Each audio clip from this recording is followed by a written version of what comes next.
Good afternoon, everyone. My name is Kim Sapp-Dinwiddie. I am the Training Manager of Advancement Training and Outreach at University Development and Alumni Relations. Prior to my current role, I spent almost 9 years in Central HR as a Senior Talent Acquisition trainer and a Staff Development, Professional Development trainer. My volume needs to go up. Is that something you guys can do? I know I can't do it on my end. Okay. Great. So they're going to try and turn this up a little bit in case you can't hear me, or I can speak like this. Today I've got you here this session to discuss job interviewing, and more specifically we're going to talk about interviews that result in offers. So how do you walk out of an interview and feel like, man, I think I might get that job. They may offer me that job. Well, first of all, it's hard to tell that, but needless to say, what I'm going to teach you today and what I'm going to share with you today is going to help you move in that direction much more substantially than not knowing that information, okay? So we do only have about an hour of time. Please ask questions throughout the session. However, keep your questions relevant to the topics that are coming up along the way instead of kind of new or possible different topics, because likely I will cover those throughout, and with our short duration of time, I want to make sure I get to all the information today. If we get to the end of the session and you have other questions that were not addressed, I will stick around prior to the keynote and you can come up and ask me individually, okay? All right. Okay, so we're going to start off with talking about success in job interviewing and the specific topics of coverage. We're going to talk about what your objective is going into an interview. Most people know what the employer's objective is, right? But oftentimes people forget to look at their own objectives. And when you start to really examine your own objectives and what you want out of this, it can help taper off some of the nerves and anxiety that are so very prevalent in an interviewing process. So the other things you can do is to very substantially prepare for the interview. You can know how to handle and navigate during the interview, and then know how to follow up with a specific employer based on how the interview went, and quite frankly, whether you even think you want that job after that interview. So we're going to talk about follow-up protocol accordingly. All right, when we look at the objective of a job interview, yours is to secure the job in the employer's mind by being the candidate of choice. So how do you become the candidate of choice? That's what we're here to talk about today. You're going to showcase your interests, your knowledge, your skills, your abilities through a series of questions and answers on behalf of the employer that they will have pre-prepared for you. And by law, it is required that they ask the same questions of you that they do of someone else coming in and interviewing after you. Okay? So please know that they cannot ask you something different unless it is a follow-up probing question afterwards. So when we talk about illegal questions and things like that, keep that in mind. Okay? Now, I want you to once again remember that the employer is not only making a choice about you as candidate of choice, but you get to choose whether they are your employer of choice.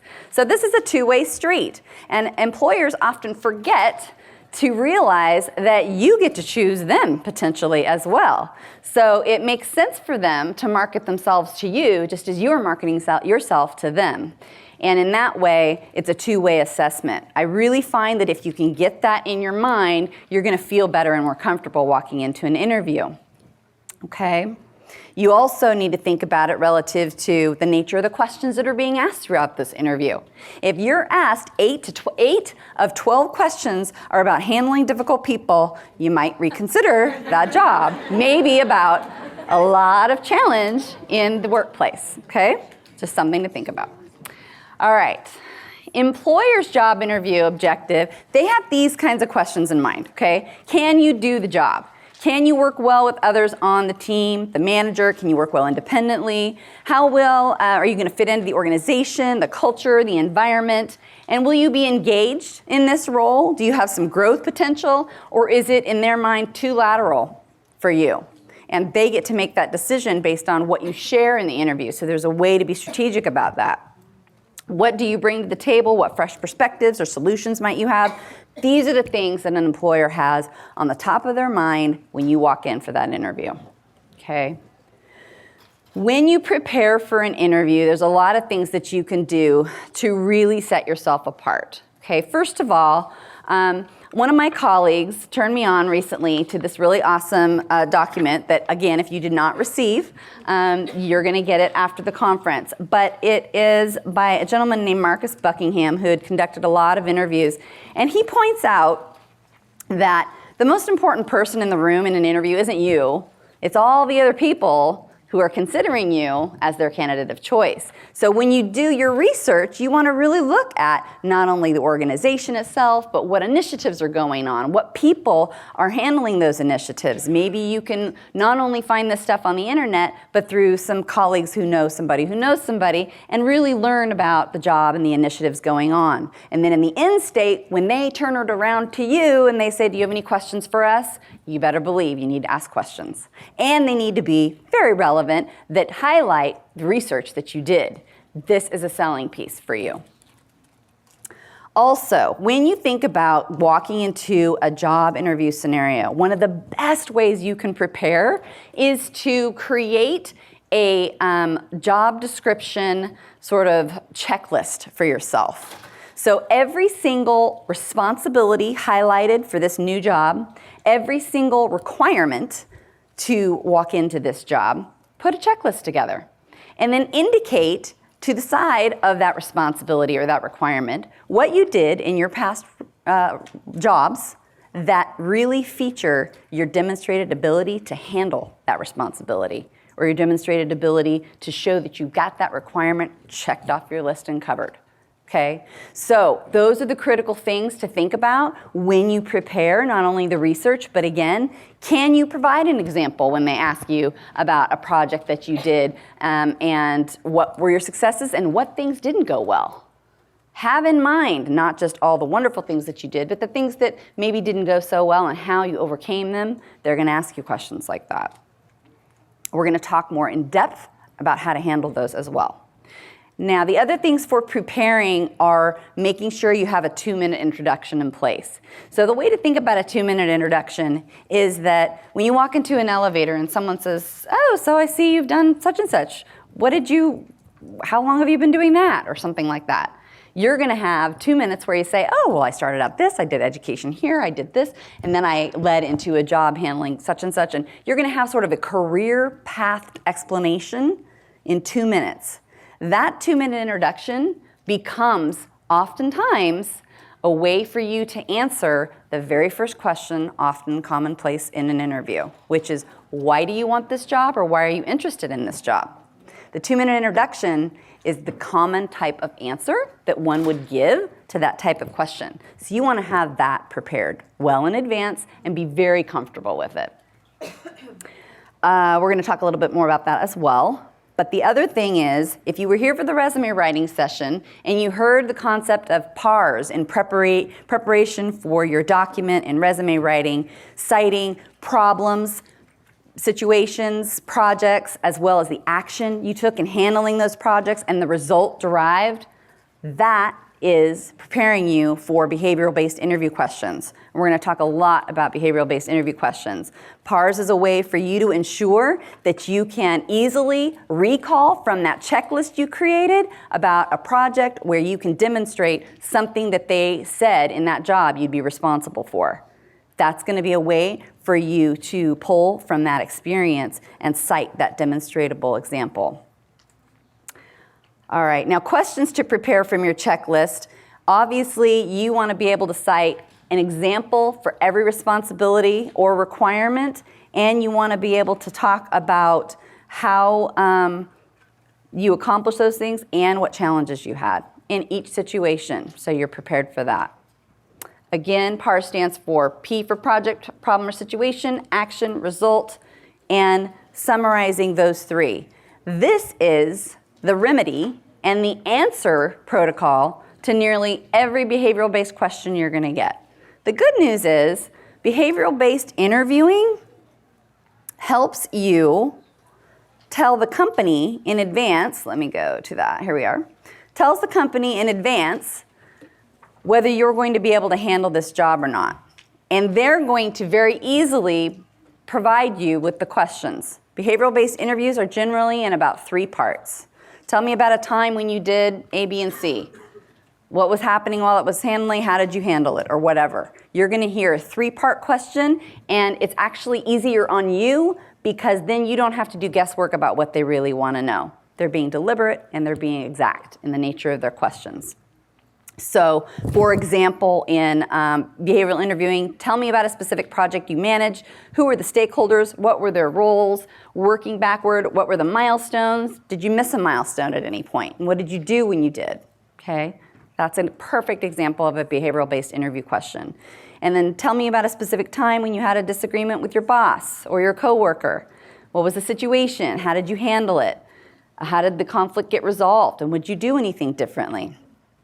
So some people say, well, I've never really had a conflict with my boss, which would be fabulous if that's always accurate in the case. But in that case, make sure, and I'm sure you guys can all pull from a particular experience, that you do have something to cite. Because answering with, I've never had a conflict or a problem, is not very realistic and not something they want to hear. They actually want to hear that you did, and what you did, and how you handled it. Okay? Does anybody out there feel nervous or concerned about how to answer a question about conflict? Okay, all right, there's a few of you, good. So I'm going to give you an example of a situation from my own career in the past. I was asked that question once in an interview, and I explained an example where I was going to be taking over for my colleague, and we were partnered on a major campus-wide project, and this is during my time in HR. And because she was going to be leaving for 6 months on a scheduled maternity leave, I was going to be handling it all by myself. And there were certain documents I was going to need that she had and that I did not have in this partnership, so I needed to get that from her. And when I had requested those documents early on, she felt, I think, probably intimidated or angry or frustrated or something. She did not want to share those documents with me. So I had made multiple attempts and multiple requests to provide her with an opportunity to give me those documents, and there was resistance each step of the way. And I finally, after about 3 or 4 efforts to do so and get the information I needed, I went ahead and I said, you know, I'm concerned that you might be angry or frustrated or uncomfortable sharing this document with me, but I think I'm going to need it for these reasons, and is there anything you want to talk about? Can we come to resolve with this? And she did very angrily say, well, I don't understand why you need it. So I re-specified why I needed it, and that I would be happy to share that it was her template that I was using during her departure, and that thank goodness I had it, and reference her work during her departure. And that seemed to do the trick. That seemed to make her feel comfortable enough to release the information to me so that I can move on with my job without her present. So that is an example that you could provide in an interview situation, type of example, okay? Do anybody have any questions? Yes? If they ask you a conflict question, I think, was there any conflict answer that is not off limits, but is not recommended? Yes. So she's asking, is there any conflict type of answer that would be off limits? You know, I would venture to say that if you provide a conflict response without clear, positive resolution, I wouldn't mention it. You know, you want to show that you've got a really good turnout, and that the steps you took worked in the end. And that you were able to navigate that. That's what they really want to see. Can this person navigate conflict effectively in the workplace? That's what they want to know. Yes? Can I share a conflict with a supervisor?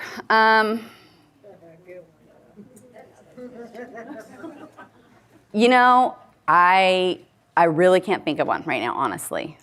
I think that if you can cite in a conflict with the supervisor a way that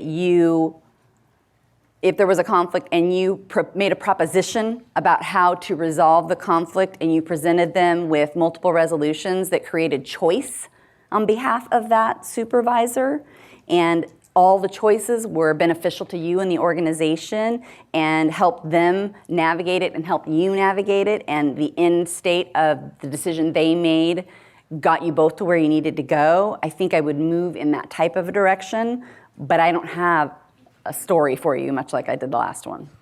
Okay? Yes?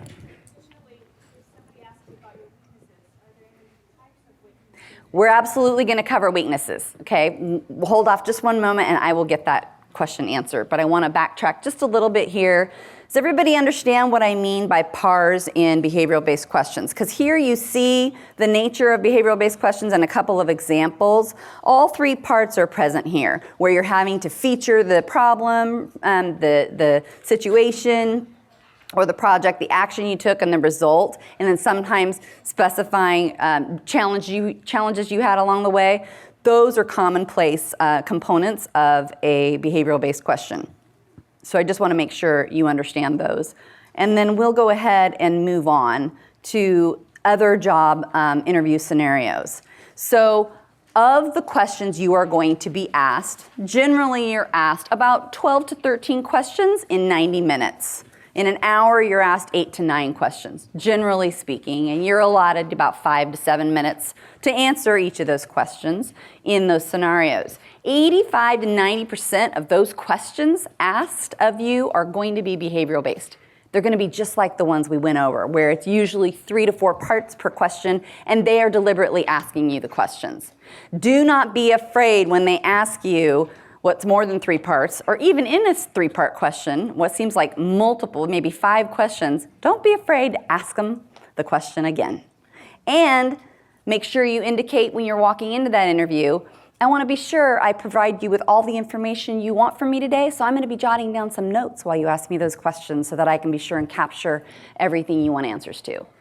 And write notes for yourself. Let them know you're going to be doing that. Okay? But the other types of questions, of the remaining 15% you're going to be asked, they can be technical questions, technical problems and situations and resolve. They might be that they want you to actually provide a presentation in the interview, 10 to 15 minutes, half hour, who knows what time frame they'll give you, but generally they tell you in advance. They want you to prepare a presentation for them. If they don't prepare you in advance and they just spring it on you in the interview, that's another type of situation where you get to say, do I want an employer who would do that to me? So those are the things that you start to think about. But you will also, especially at Berkeley, I probably don't even need to tell you this because many of you sitting here today probably experienced a panel interview. You will usually be interviewed by more than one person, 3 to 5. Largest panel I worked with, senior level, was 15 people. Very challenging to navigate, but there are a lot of positions like that at Berkeley. So you just want to be prepared that you're going to be in a room of people, and I'm going to give you some tips about navigating panel interviews. In fact, I'm going to do it right now before I move on so I don't forget. When you are in a room of however many, 3, 5, 15 people interviewing you for a particular position, they all have the same list of questions in front of them, but generally speaking, they know in advance which one they're going to be asking you. When you're asked the question, start the answer by looking straight at the person who asked you the question. Circulate the room and answer the question to everyone else around the room who also want to know the answer. And end the question with the person who asked it in terms of your eye contact and your energy and direction. Okay? It's a very simple thing to do, but very, very effective because nonverbal communication is said sometimes to be even more important than the verbal communication, and that's a good way to be inclusive of everyone and target the person who's connecting with you immediately. Okay, we're also going to go into now interviewing protocol, styles and common interview questions, a little bit more about behavioral interviewing, and follow-up questions you should ask. Somebody had a question before we move on. I thought I saw a hand. No? Okay. Okay. Now, when we talk about styles of job interviewing, there are a lot of types of questions. So of those that are going to be asked, even in some of the components of behavioral based, you have got closed-ended questions, which are they're looking for a very specific answer. There's no other way to answer this other than the way they're asking it. That's a closed-ended question. Why did you leave your last job? which, by the way, your answer should never be about something you hated or didn't enjoy or things like that. It's always about having had a really great time frame to exercise certain types of skills and really honing in on enjoying these skills from that job and a past job and seeing those in the current opportunity and wanting to really make those contributions in a new role, okay? That's kind of the way you're gonna navigate leaving the last job.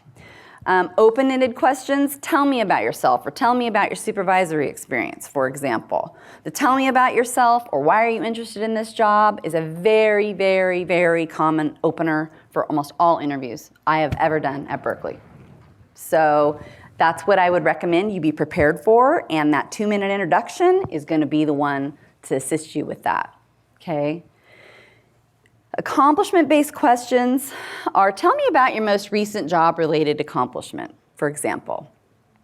Or tell me in the last year what the one thing you're most proud of is, for example, which I was asked that type of question in an interview. So those are accomplishment-specific questions, okay? All your behavioral-based questions that are 3-parters are asking for you to share accomplishments and successes, as well as milestones and challenges and things like that. So all of what you're sharing in an interview is generally about accomplishments, okay? But some of them are more specific and direct than others. So just be sure to listen for what you're being asked. Yes? Is there a specific set of also verbs that we should use in those type of questions? So she attended my resume writing session earlier, and she's asking, are there certain types of language or verbs you should be using to answer your interview questions, much like you would in preparing for a resume? And the answer is, you want to show and use language that demonstrates your contribution and what you did. So you can talk about what parts of a role you handled, but what you did to contribute to that role, what you did to improve something, increase something, be recognized for something, those are the things that you want to feature in the language that you use. There's no one word per se, but the questions that they ask you are going to help direct you in the path of the language that you use and the demonstrable examples that you provide. And much of that is things that you can do on the front end in your preparation. When you create your checklist, have a demonstrable example of a project that features a responsibility they're going to need in the work that you do. And do that in advance so that you can have recall when you're asked a question of that nature in an interview and know in advance to have multiple examples and projects and things that you can feature in the answers to those questions. Okay. Now, in case studies and situational-based questions, these are really unique. They don't happen all the time, but when an employer feels like, and some of them will feel like they have a particularly unique job at hand and a particularly unique component of that job that a behavioral-based question or an open-based question just will not do in giving them the answer they want to hear, they'll provide you with a case study or situation that's very exact, that's very specific to the nature of the job they have in mind, and they want to know how you can navigate the dynamic of that whole process. So they might say something like, Joe is in ABC situation handling XYZ while LMNOP is happening. What would you do if you were Joe? I mean, that's kind of what they would do in a case study-based question. And they do exist, but you would get maybe 1 of 12 that would be like that. Highly unlikely to get 5 of those in an interview. But that's what they sound like, and that's what they look like. And you want to think about not only what you would do, but if there is something that comes to recall when you're asked a case study or situational-based question, that you can say, well, let me share with you what happened in XYZ situation. That was very similar. I did this, this, and this. And so in your case, I would do this and this and this, or this a little bit differently, for example. So you give them past experience that's going to help them predict your future behavior, but it's also going to be something that you can touch on that you would do differently because of certain skills that you know you would use in that situation. And I would provide a combined answer in that way. Okay? All right.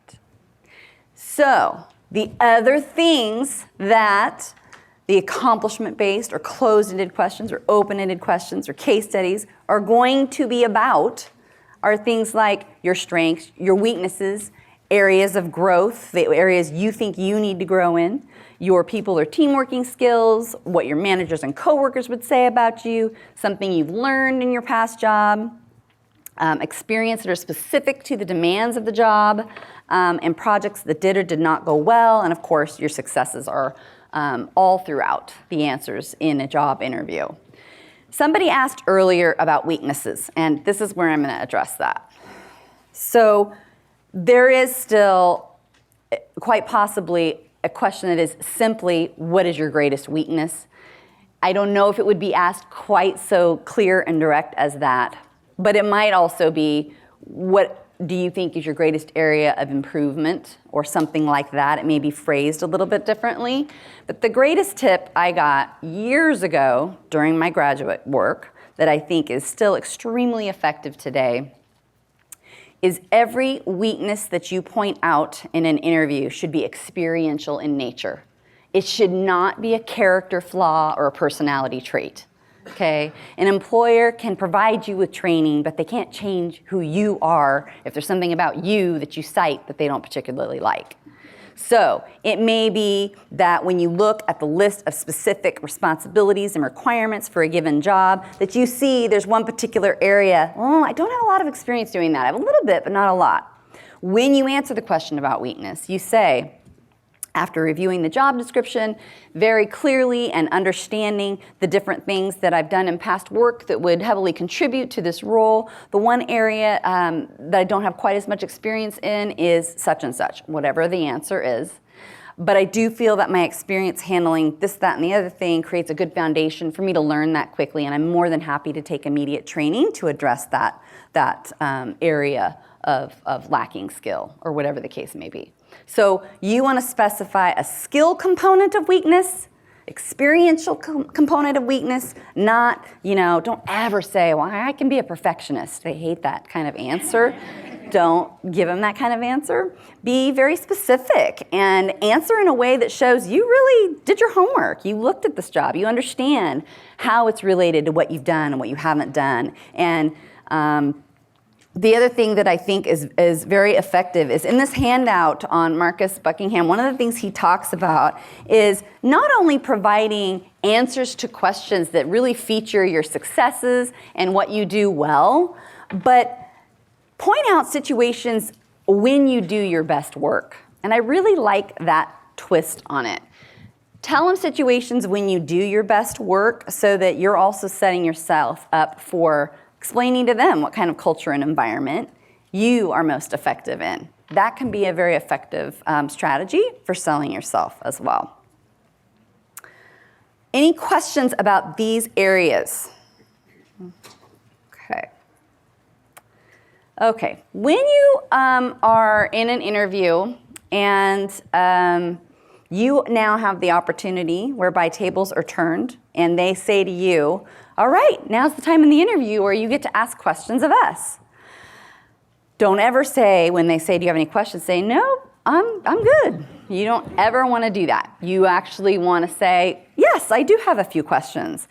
And it is no problem to already have them prepared and written down for you to actually refer to. It's not a problem for you to look down, that you've written something down in advance. That is in no way a weakness, so feel free to do so. If you don't need to write it down, but you obviously know what the questions are, be sure to have them in your brain in advance. And my recommendation is always have at least 3. Magic number in 3s, and I like odd numbers. So 3 to 5 questions, I would say. But have questions, and not just questions that are basic, like, so what is your process? How long do you think you're going to take to select your candidate, etc.? That is a question I would ask, but I would make that your last one and not your first. And I would make your first few questions things about the thing I pointed out at the very beginning around research, things that reflect that you did a lot of work ahead of time to learn about the company, the people, the initiatives, the organization, what kind of change you're aware of or not aware of around the unit and what is happening for them. You want to be able to ask questions that show you researched that and that you want to learn a little bit more about how your role would fit into that particular initiative that you learned about within the first 3 to 6 months of your job, for example. So that's a great way to highlight and feature your experience and effort in researching the organization, and they get to tell you what that would look like for the first few months, and then you get to determine, ooh, is that something I want to do or not? Yes? So I've experienced being in interviews and asked a very specific question, but it wasn't answered. And then I asked again in a different way. And that was kind of an awkward interaction. So would you suggest to continue to pry even if you don't want to answer the question, or?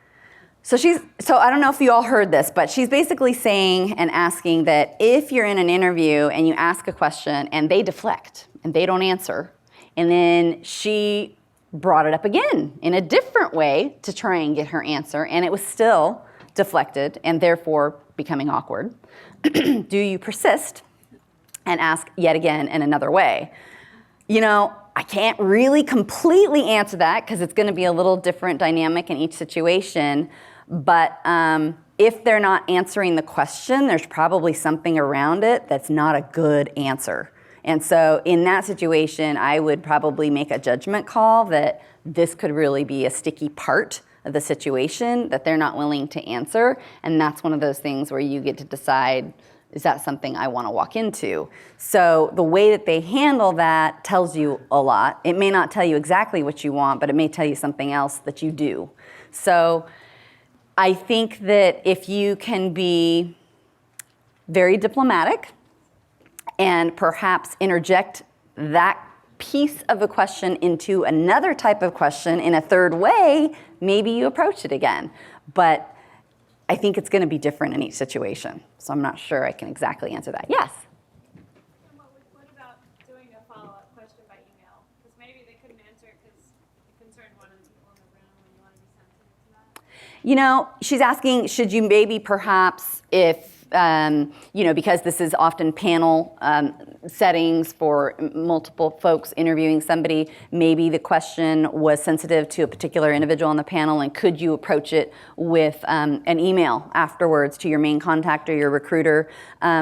You could do that, but generally speaking, a follow-up is about you citing particular things you learned about around an initiative that you're excited to apply specific skills to, and it's another closing component for you as a candidate.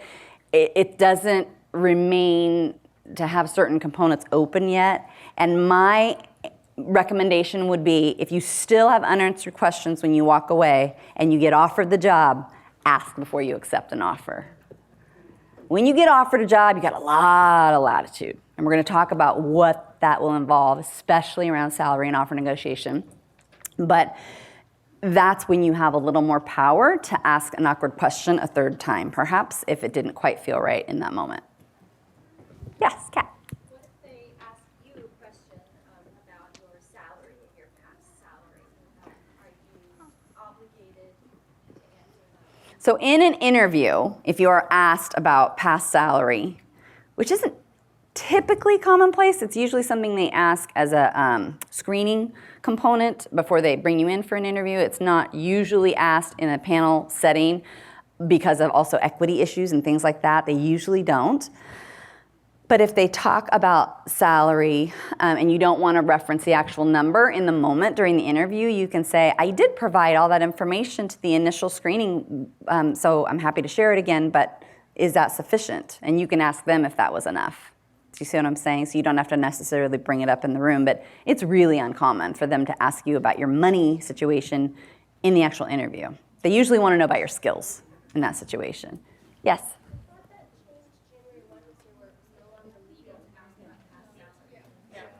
I'm sorry, I think I heard you say, I thought it was, there's. January 1 this year, that it's no longer legal to ask about past salary? So I think that it may be that it's not something they can require of you in job application protocol now, that you have to put down salary information. I think that may be it, but they can ask you what your desired salary is. And that is commonplace in the initial screening at Berkeley specifically. Yes? Well, and so that would be the most pertinent question for me, at least in my experience. Is say, what are your salary requirements? Mhm. That seems to be the magic phrase. And of Yep. course, that's an analytics question. It requires 3 data sets they're not providing. What did the last person who made this get when they got hired? What did they get when they got let go? And what are you making right now? Okay, so he's And asked, without those 3 things, I got to guess, and they're assuming I'm going to guess as low as possible, leave money on the table Yeah. in order to get the job. so he's talking about how to answer the question around what are your salary requirements or what is your desired salary, and how you can answer that. And the fact of the matter is they often don't provide enough information for you to effectively answer that in an initial screening. However, in the offer and salary negotiation process, you can absolutely request some of the analytics you're speaking of, and we will be talking about that. So I am going to address that. But I'm talking about in the screening. In the initial screening, when you are asked, you would have to potentially ask them some questions to learn some more information and then be able to answer that. And you can push back in that way and tell them that. But the other thing is, based on what I see relative to this role and based on my experience coming into this role, and always give a range. And I'm going to talk a little bit more about that piece of it when we talk about offer and salary negotiation as well.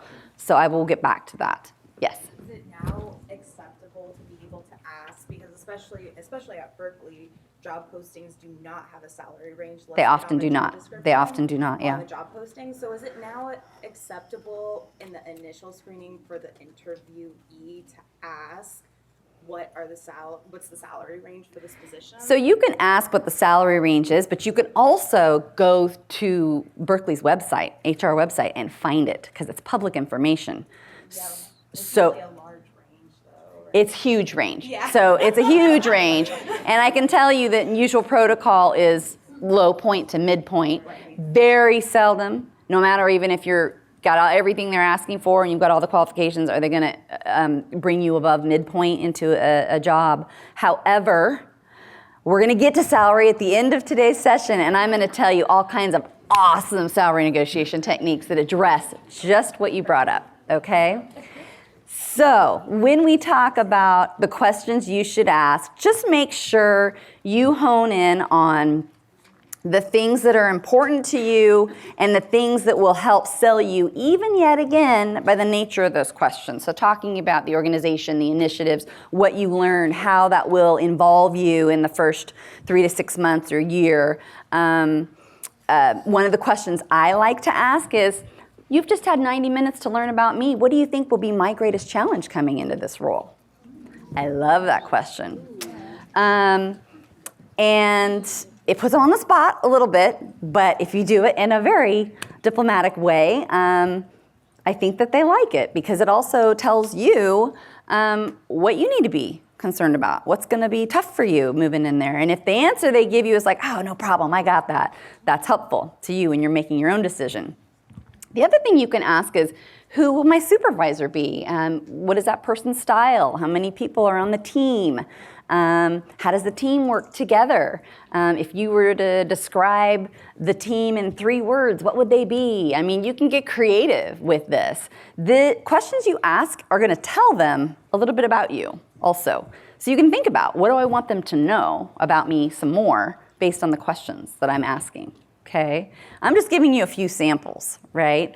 But the other thing that can be very critical to ask is this a new position or is this a vacancy?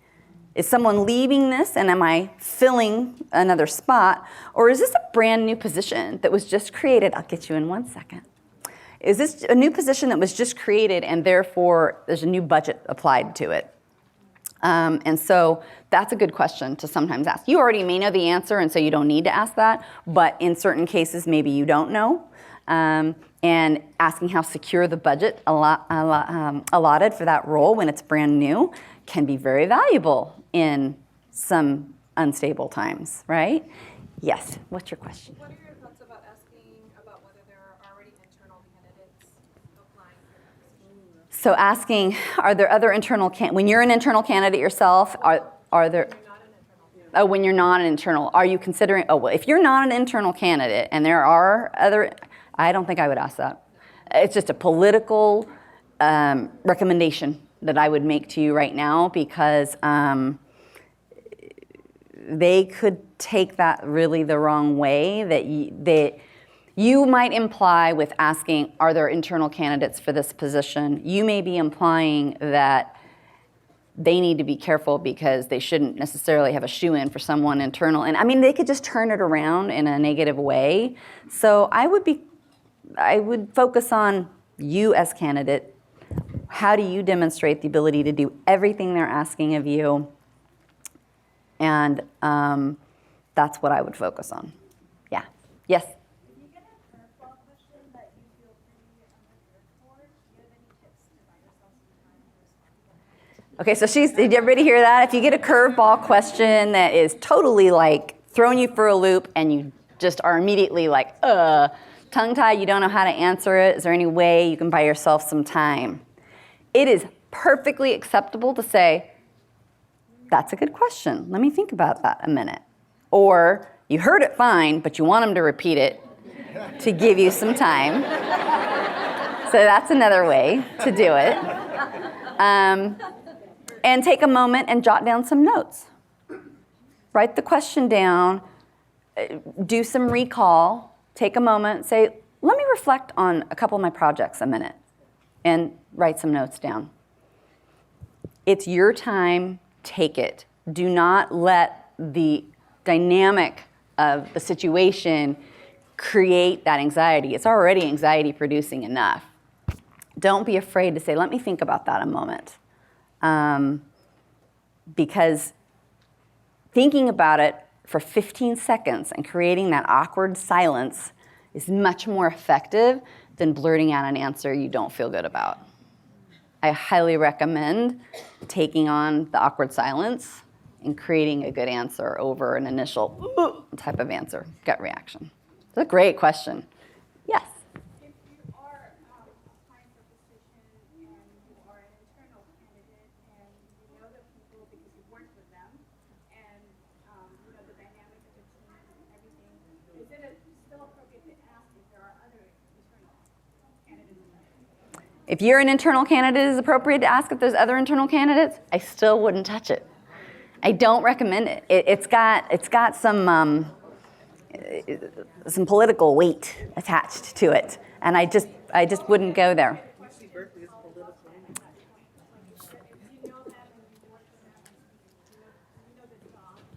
I think especially if you know them and you know the job and you know the dynamic, I just wouldn't ask. Feel confident enough in what you can provide for the employer about your demonstrated abilities to do that job that sell you to them, that you don't need to worry about anyone else. It doesn't mean it's there, not there, because it's all in our minds, but try and focus on your capacity to contribute to that role. Yeah. Yes? So I asked, in 2 interviews I asked this question, and one I had a very favorable and one was negative. So I would appreciate your perspective on asking at the end, is there anything about me that you're concerned? Or like, do you have any concerns about what I've presented so far? And the first person was like, that's the word, I've never had that question before. So did everybody hear what she said? She said, in an interview, when you have the opportunity to ask questions, if you were to ask, now that you've heard about me for a while, is there anything you're concerned on behalf of my candidacy for this role? Should you ask that? I think it could be off-putting, like whereby one case you learned it went fine, perhaps because you were favorable as a candidate. Maybe the other one was not quite the same and they found it unfavorable to ask that. I think I would avoid asking it in that way, and I would do a little bit more what I recommend earlier, where you say, well, now that you know about me, what do you think would be my greatest challenge? Because the answer they give to that is probably the thing they are concerned about, but it's asked in a way that doesn't direct it at you and your character. It directs it more around the role, but the part of the role that they're not sure you could handle will be the answer, so you will be able to extract the information in that way and stay away from some political issues. That's my recommendation. Okay. So I have one more question back here, and then I want to make sure we continue to get through the content. Yes. Along with the question that you put on there about how you describe your acting style, which has some other questions like women,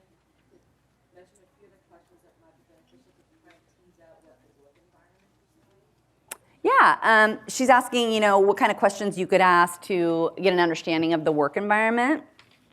I think just simply asking, how would you describe your work environment? What would the last person sitting in this role say about the team that they worked with? I think that'd be, and again, how you ask it and the tone in your voice, maybe you heard something and say you got some worry around it. Just don't reflect that in your tone. Be upbeat and diplomatic and focusing in on the logistics of the information that you're getting for your own decision making. Okay, all right. Okay, job interviewing protocol. Some of this is, once again, it should make sense to all of you. Show up a little early, be gracious if you have to wait. They will likely shake your hand as you're coming into the room, etc. Should you walk into a room when you have 10 people as a panel, go around and shake everyone's hand? No, don't do that. Shake the initial person's hand who greets you and let it be. Say hello to everybody, give them eye contact in the room, but don't worry about doing it, circulating the room in that way. Do circulate your eye contact around the room and make sure that your sitting stance is upright and a little forward so that you don't look too laissez-faire, laid back, and uninterested, because nonverbal cues are substantial in how they communicate about your own eagerness and interest. Don't have a cell phone on you. Leave those cell phones out of the room.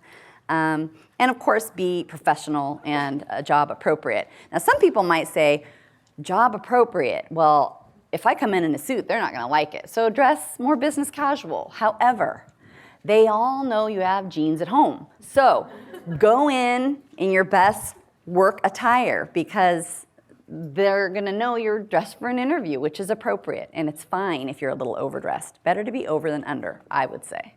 Okay? All right, interview do's and don'ts. Always do ask about work-related issues. Do inquire about the organization. Ask why the role is open. Is it vacant or is it new, as I mentioned earlier?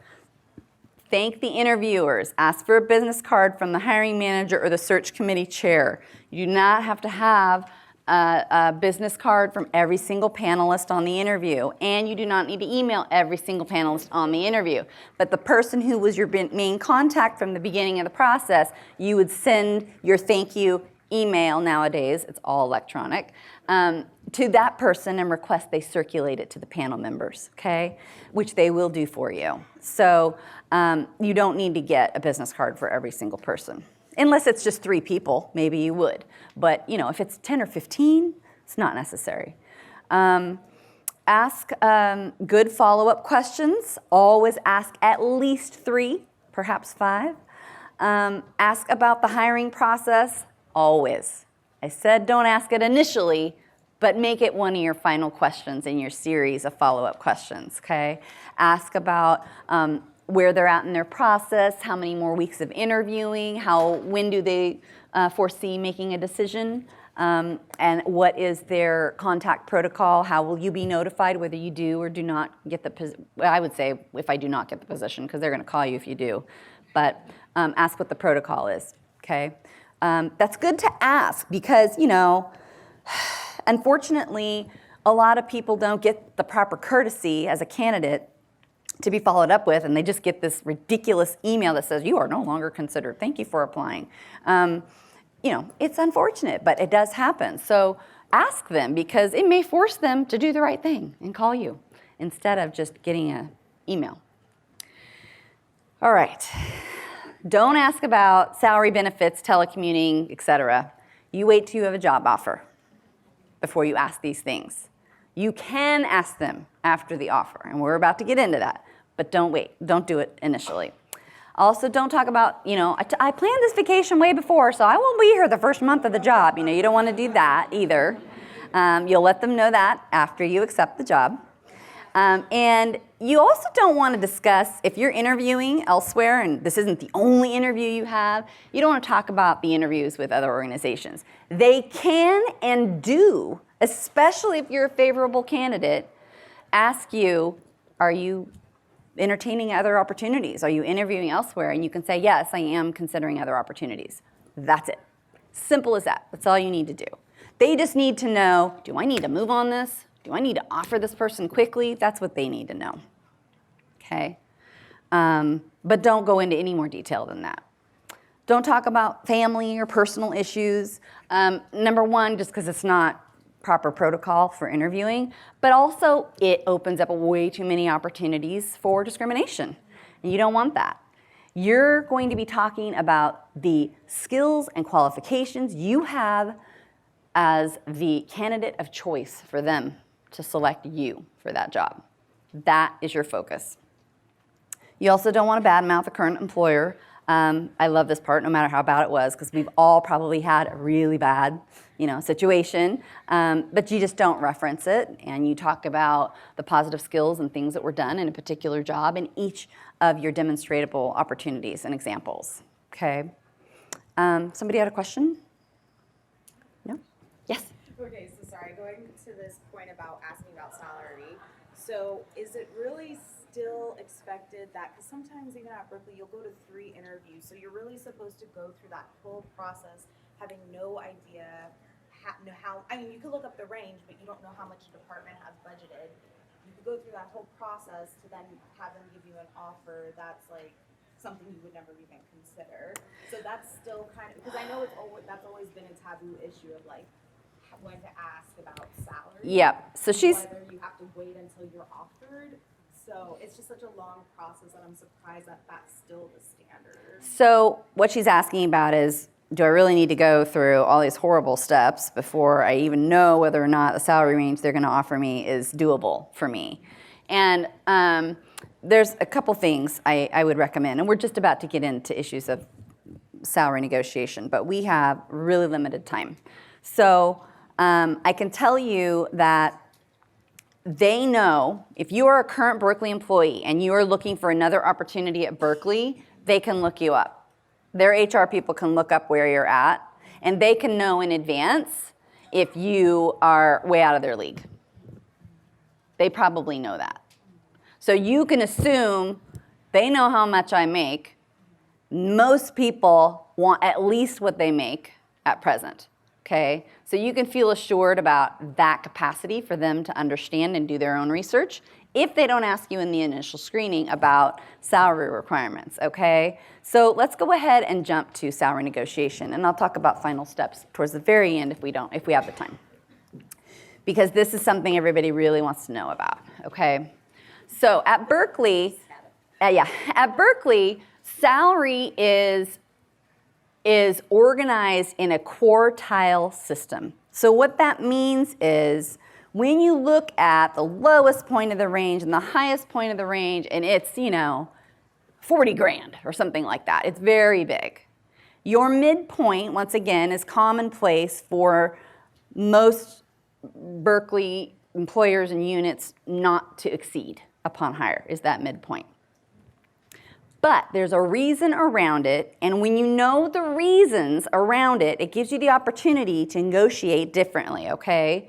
So, first of all, when you do the job on the front end of preparing for your interview and you create that checklist I mentioned based on your job description, and you have a box for every responsibility and every requirement, and you can check off every single responsibility was performed in a previous job and with demonstrable success, and every single requirement is checked off because you meet all of them. That gives you a lot of negotiating power because the way the quartile system is set up at Berkeley is that the first quartile is around individuals new to that job that you'd be going into, and they don't have substantial experience. Well, you already have substantial experience if you were selected for the interview, number one, okay? 2, how well do you cover that experiential platform of what's required for that job? That's what you're describing with your demonstratable examples in your job interviewing. So if you can say, not only do I have XYZ number of years of experience, the minimum was 5, I have 7. I've done every part of the nature of this job in previous experiences before. So I do at minimum fall in the second quartile because I have previous experience and I've become more proficient in that nature of that role, and I always meet expectations on my job reviews at Berkeley. Okay, that's one thing. Maybe not only do you meet, but you exceed job expectations in all of your performance reviews, and you have 5 to 7 more years of experience beyond the minimum stated requirements.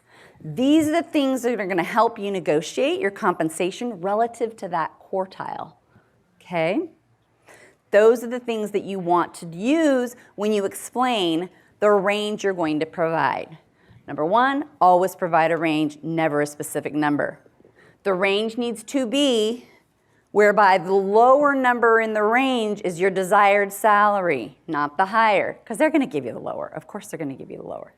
You give $3,000 to $5,000 range, and the lower part of that range is what you want, is your outcome, okay? Generally speaking. And then you always want to think about the language you use when you negotiate for your salary, extracting all emotion. I want, I need, I'd like to have. Take all that out. Entirely out of your language and your protocol, okay? Take it out. Based on my skills and experience exceeding 5 years of the stated minimum requirements and demonstrated examples over and over of having done this, that, and the other thing in my job, a fair and equitable compensation for this position in my background would be, and then you state your range, okay? So I'll say it again, okay? Based on, and then you're gonna list all the rationale that place you in a specific quartile, okay? All your rationale that place you in a specific quartile. Based on these factors, as I understand Berkeley's salary structure, a fair and equitable compensation for my experience and expertise coming into this role would be, and then you state your range. And then you stop talking. Don't say anything else, okay? You get a reaction. It could be, okay, and that's it. That's fine. Leave it at that. You would say this on the front end of the initial process. I feel like I would need to know more, but based on what I know now and how well I check off the requirements and responsibilities and experience that you would need for this role, I'm already coming in at XYZ quartile based on Berkeley compensation range, and so fair and equitable would be such and such. You're gonna give them a reflection of what you know to make that decision either on the front end and especially after you've had the interview and you know a lot more about the job on the back end, okay? And you can change it on the back end after you've met with them and learned a lot more. Maybe it's gonna go up. So it just depends on what you learn. Generally, it's probably gonna be within the same range, okay? But they're usually going to ask that most of the time on the front end because they want to know if you are way out of their range. But again, if they don't ask you, they can look you up and they generally will know. Okay? I know we are coming near our time, but I do want to answer a last couple questions, and then if we can't get everything answered in that time, I'm happy to remain here before keynote and discuss it with you at that time. Are there any remaining final questions before we close?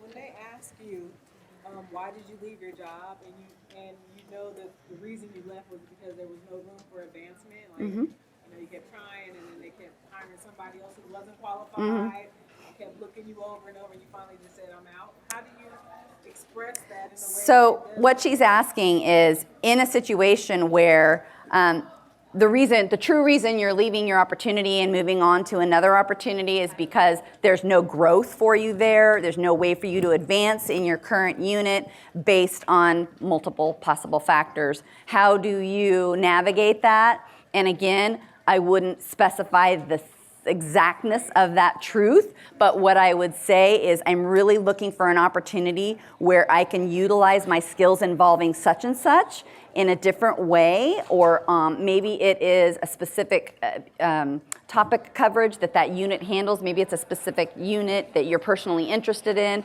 Maybe it is advancing into a new role and using those skills in a new role. But you want to find a way to apply the transferability of your skills and experience into the new opportunity as a growth opportunity. And you can use that word so that they know that's what you're looking for. It'll be probably implied that you don't have the growth opportunity where you currently reside, and so that growth is standing with this new opportunity. Okay? Yeah.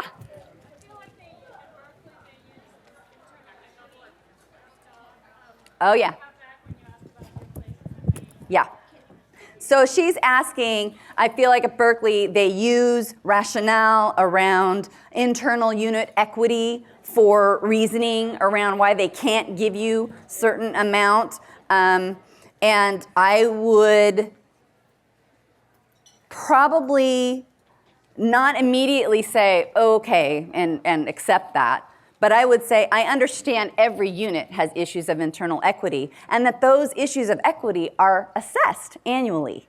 So perhaps, as that's assessed annually, and we look at my qualifications moving into this job, we can look at where I sit relative to the experience required for the job, and create a fair and equitable compensation around that.